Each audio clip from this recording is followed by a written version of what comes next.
ಈಗಿನ ಆಧುನಿಕ ಬದುಕಿಗೆ ಈ ಅಡುಗೆ ಅಥವಾ ಈ ಸಾಂಬಾರು ಮರೆತೇ ಹೋಗಿದೆ. ಬಟ್ ಈಗ ಫ್ಯಾಷನ್ ರೀತಿಲಿ ಮತ್ತೆ ವಾಪಸ್ ಬರ್ತಿದೆ. ತುಂಬ ಸಿಂಪಲ್ ಎಟ್ ತುಂಬ ಕ್ಯಾಲ್ಶಿಯಂ ಒಳಗೊಂಡಿರುವಂಥ ಮಲಬಾರ್ ಸ್ಪಿನಾಚ್ ಕರಿ ಅಥವಾ ನಾವು ಬಸಳೆ ಸೊಪ್ಪಿನ ಮಸ್ಸೊಪ್ಪು ಅಂತ ಕರಿತೀವಿ. ವೆಲ್ಕಮ್ ಬ್ಯಾಕ್ ಟು ಓನಿ ಓಮ್ ಕುಕಿಂಗ್ ಚಾನಲ್. ನಾನು ನಿಮ್ಮ ಅನಿತಾ. ಬನ್ನಿ ಹಾಗಾದರೆ ಮಾಡೋ ಪ್ರೊಸೆಸ್ ನೋಡೋಣ. ಕುಕ್ಕರ್ಗೆ ಒಂದು ಕಟ್ ಆಗೋಷ್ಟು ಬಸಳೆ ಸೊಪ್ಪನ್ನ ಚಿಕ್ಕದಾಗಿ ಕಟ್ ಮಾಡ್ಕೊಂಡು ತೊಳ್ಕೊಂಡಿದ್ದೀನಿ. ಒಂದು 1/4 ಕಪ್ ಆಗೋಷ್ಟು ಹುರುಳಿಕಾಳು ಮೊಳಕೆ ಕಾಳು, ಒಂದು ಅರ್ಧ ಕಪ್ ಆಗೋಷ್ಟು ಬೇಳೆ ತೊಗೊಂಡಿದ್ದೀನಿ. ಇದಕ್ಕೆ ಒಂದು 2ರಿಂದ 3 ಹಣ್ಣಾಗಿರುವಂಥ ಟೊಮೊಟೊ ಮತ್ತು ಒಂದು ಸ್ವಲ್ಪ ಹುಣಸೆಹಣ್ಣು. ಹುಳಿ ಕಡಿಮೆ ತಿನ್ನೋರು ಒಂದು ಸ್ವಲ್ಪ ಕಡಿಮೆ ಆ್ಯಡ್ ಮಾಡ್ಕೋಬೋದು. ಒಂದು 5ರಿಂದ 6 ಹಸಿಮೆಣಸಿನ್ಕಾಯಿ, ಒಂದು 1/2 ಟೀ ಸ್ಪೂನ್ ಆಗೋಷ್ಟು ರೆಡ್ ಚಿಲ್ಲಿ ಪೌಡರು, ಒಂದು 1/4 ಟೀ ಸ್ಪೂನ್ ಆಗೋಷ್ಟು ಟರ್ಮರಿಕ್ ಪೌಡರ್ ಆ್ಯಡ್ ಮಾಡ್ಕೊಂಡಿದ್ದೀನಿ.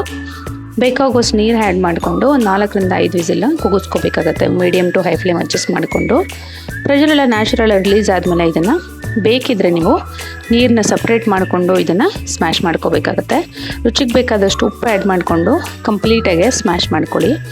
ಬೇಳೆ ಮತ್ತು ಮೊಳಕೆ ಕಾಳು ಚೆನ್ನಾಗಿ ಬೆಂದಿದೆ ಅಂತಂದರೆ ಸೊಪ್ಪೇನು ಬೇಯಲಿಕ್ಕೆ ಜಾಸ್ತಿ ಟೈಮ್ ತೊಗೊಳ್ಳಲ್ಲ. ಸೊ ಹಾಗಾಗಿ ಬೇಳೆ ಮತ್ತು ಮೊಳಕೆ ಕಾಳನ್ನ ಸಪ್ರೇಟಾಗಿ ಬೇಯಿಸ್ಕೊಂಡು ಆ್ಯಡ್ ಮಾಡ್ಕೊಳ್ಳೋಂಗಿದ್ರೂ ಆ್ಯಡ್ ಮಾಡ್ಕೋಬೋದು.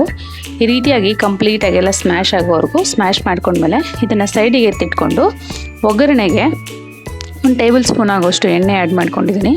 ಇದು ಸ್ವಲ್ಪ ಕಾದ್ಮೇಲೆ ಒಂದು 1/2 ಟೀ ಸ್ಪೂನ್ ಆಗೋಷ್ಟು ಸಾಸಿವೆ ಆ್ಯಡ್ ಮಾಡ್ಕೊಂಡಿದ್ದೀನಿ ಮತ್ತು ಒಂದು 1/2 ಟೀ ಸ್ಪೂನ್ ಆಗೋಷ್ಟು ಜೀರಿಗೆ ಕೂಡ ಆ್ಯಡ್ ಮಾಡಿಕೊಂಡು ಇದೆರಡು ಸಿಡಿದ ಮೇಲೆ ಫ್ಲೇಮ್ನ ಆಫ್ ಮಾಡಿಕೊಂಡು ಒಂದು 4ರಿಂದ 5 ಒಣಮೆಣ್ಸಿನ್ಕಾಯಿ, ಒಂದು 5ರಿಂದ 6 ಬೆಳ್ಳುಳ್ಳಿ ಕುಟ್ಟಿ ಆ್ಯಡ್ ಮಾಡ್ಕೊಂಡಿದ್ದೀನಿ ಸಿಪ್ಪೆ ಸಮೇತ. ಒಂದು ಸ್ವಲ್ಪ ಕರಿಬೇವೆಲೆ ಕೂಡ ಆ್ಯಡ್ ಮಾಡಿಕೊಂಡು ಈ ಬಿಸಿಲೇನೆ ಇದು ಸ್ವಲ್ಪ ಕಲರೆಲ್ಲ ಚೇಂಜ್ ಆಗೋವರೆಗೂ ಫ್ರೈ ಮಾಡ್ಕೋಬೇಕಾಗತ್ತೆ. ಫ್ಲೇಮ್ನ ಆಫ್ ಮಾಡ್ಕೊಳ್ಳಿ ಫಸ್ಟೇ. ನಂತರ ಈ ಒಗ್ಗರಣೆನ ಈ ಮಸ್ಸೊಪ್ಪಿಗೆ ಆ್ಯಡ್ ಮಾಡಿಕೊಂಡು ಚೆನ್ನಾಗೆಲ್ಲ ಕಂಬೈನ್ ಮಾಡಿಕೊಂಡು ಒಂದು ಕುದಿ ಬರೋವರೆಗೂ ಇದನ್ನು ಬೇಯಿಸ್ಕೊಂಡ್ರೆ ನೋಡಿ ತುಂಬಾ ಸಿಂಪಲ್ ಯಟ್ ಟೇಸ್ಟಿಯಾಗಿ ಫುಲ್ ಕ್ಯಾಲ್ಶಿಯಮ್ ಇರೋವಂಥ ಬಸಳೆ ಸೊಪ್ಪಿನ ಮಸ್ಸೊಪ್ಪು ಅಥವಾ ಮಲಬಾರ್ ಸ್ಪಿನಾಚ್ ಕರಿ ರೆಡಿ ಆಯಿತು.